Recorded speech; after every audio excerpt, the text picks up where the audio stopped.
Unang Hari, 17, 20-24. Si Elias ay nanangis sa Panginoon.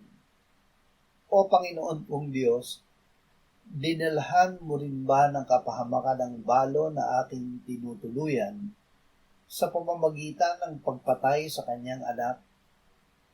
Siya ay umunat sa bata ng 3 ulit at nanangis sa Panginoon. O Panginoon kong Diyos, idinadalangin ko sa iyo, pabalikin mo sa batang ito ang kanyang buhay. Dininig ng Panginoon ang tinig ni Elias, at ang buhay ng bata ay bumalik sa kanya, at siya'y muling nagkamalay.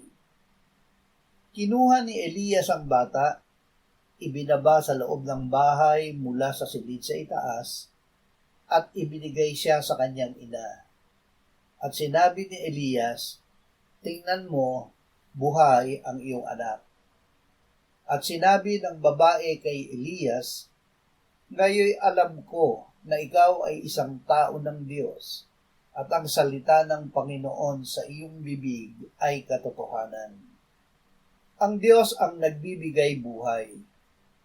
Ang balo sa Sarepta at ang kanyang sambahayan ay hindi namatay sa gutom, dahil ang nalalabing isang dakot na harina ay hindi naubos ayon sa sinabi ng Diyos.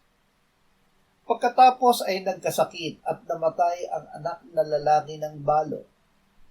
Sinabi niya kay Elias, anong mayroon ka laban sa akin o ikaw na tao ng Diyos?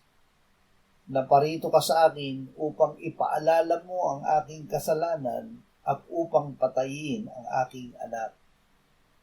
Kinuha ni Elias ang bata at hiniling niya sa Diyos na pabalikin ang buhay nito.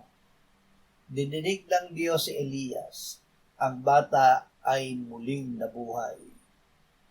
Tunay na dahil sa kasalanan tayo ay namamatay. Ngunit hindi agad kamatayan ang ibinibigay ng Diyos. Ang ibinibigay niya ay buhay, at hindi lamang buhay kundi buhay na walang hanggan.